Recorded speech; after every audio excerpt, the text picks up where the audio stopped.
So welcome to YOUCANIC. Today we're going to go over how to remove this headlight assembly. This is your front headlight assembly.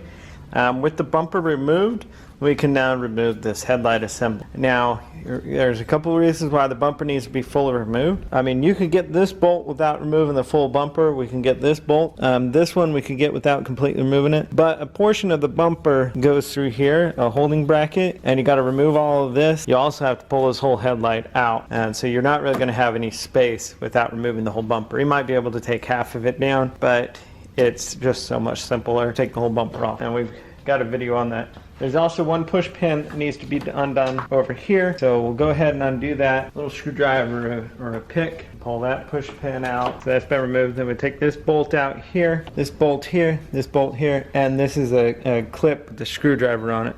That'll be in a photo. Also, the last thing, we've got electric over here. This electric cable feeds all the electric for the headlight assembly, so we just have to undo this. We don't have to undo the lights themselves, just have to unclick this connector here. Squeeze the back of the connector and then you can just pull it out. There's a connection right there.